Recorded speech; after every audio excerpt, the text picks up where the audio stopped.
దేవునికి మహిమ కలుగును గాక. మీ అందరికీ ప్రభు అయిన యేసుక్రీస్తు ప్రశస్తమైన, ఉన్నతమైన, శ్రేష్టమైన, ఘనమైన నామంలో అందరికీ ప్రభు పేట వందనాలు, శుభాలు. ప్రతిరోజు మనమందరము దేవునితో సహవాసం చేస్తూ ప్రతిదినం దేవునితో గడపడానికి దేవుడు మన పట్ల చూపిస్తున్న కృపకై, ప్రేమకై, తన వాత్సల్యతను బట్టి ప్రభువును స్తుతింపవలసిన వారమై ఉన్నాము. ప్రతిరోజు దేవుడు కూడా మనందరితో తన వాక్కు ద్వారా, తన శ్రేష్టమైన మాట ద్వారా మనందరితో మాట్లాడుతూ మన జీవితంలో శాంతిని, సమాధానము, నెమ్మది కలుగు చేస్తూ, అలాగే మన జీవితంలో ధైర్యాన్ని పొందుకుంటూ బలాభివృద్ధి పొందుకోవడానికి దేవుడు మన పట్ల చూపిస్తున్న కృపకై ప్రభువును స్తుతింపవలసిన వారమై ఉన్నాము. దేవుడు ఈరోజు మనందరితో మాట్లాడుతున్న మాట కీర్తనల గ్రంథము 91వ కీర్తన 15వ వచనం. అతడు నాకు మొర్ర పెట్టగా నేనతనికి ఉత్తరమిచ్చేదను, శ్రమలో నేనతనికి తోడై ఉందును, అతను గొప్ప చేసి అతనిని విడిపించెదను. ఆమె ప్రియమైన వారలారా, దేవుడు ఈ మాట ద్వారా మనందరితో మాట్లాడుతున్న మాట అనగా, ఈ మాటలో మనం మొదటిగా అతడు నాకు మొర్ర పెట్టగా నేను అతనికి ఉత్తరమిచ్చే దేవుడును అని దేవుడు తన వాక్కు ద్వారా మనందరికీ తెలియపరుస్తూ ఉన్నాడు. ఈ లోకంలో అనేక మంది తనకున్న కష్టాలు, శ్రమలు, నిందలు, అవమానాలను బట్టి, వేదనలను బట్టి చాలామంది దేవునిపై ఆధారపడకుండా మనుషులపై ఆధారపడుతూ, మనిషి యందు విశ్వాసం ఉంచి, మనుషులందు నిరీక్షణ ఉంచి చాలామంది వారికున్న కష్టాలు, శ్రమలు, నిందలు వాటన్నిటి గురించి వివరిస్తూ చాలామంది మోసపోతున్న వారు ఈ లోకంలో మనం చూస్తూనే ఉన్నాం.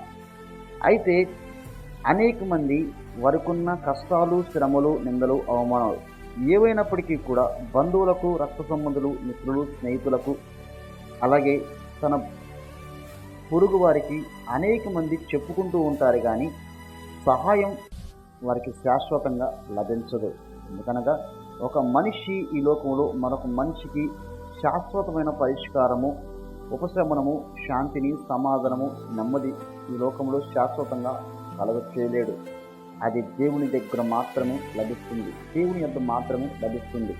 ఎందుకనగా యేసుక్రీస్తు నిన్ననేడు ఏకరీతిగా ఉన్న దేవుడు, శాంతిని, సమాధానము, నెమ్మది కలుగు చేసే దేవుడు.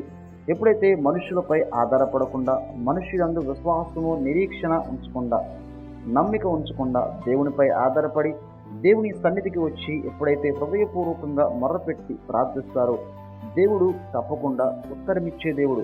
అంత మాత్రమే కాదు, శ్రమలో కూడా దేవుడు తోడై ఉండే దేవుడు. ఈ లోకంలో మనుషులు శ్రమ వచ్చినప్పుడు, బాధలు, కష్టాలు వచ్చినప్పుడు మనల్ని విడిచిపెడతారేమో, కానీ దేవుడు మాత్రం శ్రమలో విడిచిపెట్టే దేవుడు ఎంత మాత్రము కాదు. అలాగే తోడుగా ఉండే దేవుడు. ఆయన తోడు మనందరికీ ఈ లోకంలో చాలా అవసరం. ఎప్పుడైతే దేవునిపై ఆధారపడుతూ నీవు దేవుడు తోడు కోరుకున్నప్పుడు ఖచ్చితంగా వారికి దేవుడు సమీపంగాన ఉండే దేవుడు. అలాగే అన్ని ప్రమాదాల నుంచి తప్పించే దేవుడు. ఈ లోకంలో మనుషులు తప్పించుకుంటారేమో, కానీ శ్రమలు వచ్చినప్పుడు, కష్టాలు వచ్చినప్పుడు, ప్రమాదం వచ్చినప్పుడు వారు తప్పించజాలరు. ఎందుకనగా ఈ లోకంలో మనిషికి సాధ్యం కానివి దేవునికి సాధ్యం. ఖచ్చితంగా అసాధ్యమైన దేవుడు, నిన్న నేడు ఏకరీతిగా ఉన్న దేవుడు, నమ్మదగిన దేవుడు, నీతిమంతుడు. కనుక దేవునిపై ఆధారపడినట్లయితే నీవు మొరపెట్టినప్పుడు ఉత్తరమిచ్చే దేవుడు, శ్రమలో తోడుగా ఉండి నిన్ను విడిపించి గణపరిచే దేవుడు. ప్రార్థన.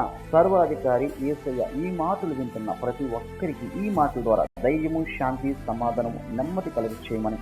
ఈ లోకంలో చాలామంది వారికున్న కష్టాలు, శ్రమలు, నిందలు, అవమానాలను బట్టి మనుషులపై ఆధారపడుతూ, మనుషులపై నిరీక్షణ, విశ్వాసము, నమ్మిక ఉంచుతూ ఎవరైతే మోసపోతూ విసిగి వేసారి ఉన్న ప్రతి ఒక్కరితో ఈ మాటల ద్వారా మీరు శాంతిని, సమాధానం, నెమ్మది కలుగు చేసి వారి జీవితంలో వారు పెడుతున్న, ఎవరైతే నిజముగా మొరపెడుతూ ఉన్నారో, మీపై ఆధారపడి ఉన్నారో వారికి సమీపంగా ఉండి వారి ప్రార్థనకు, మొరకు ఉత్తరమిస్తూ, అలాగే వారి శ్రమలో తోడుగా ఉండి వారిని విడిపించి ఘనపరిచి ఈ మాటల ద్వారా వారి హృదయాల్లో శాంతిని, సమాధానం, నెమ్మది కలుగ చేయమని నజరేయుడైన యేసుక్రీస్తు నామములో ప్రార్థించి స్తుతించి అడిగి వేడుకుంటున్నాము తండ్రి.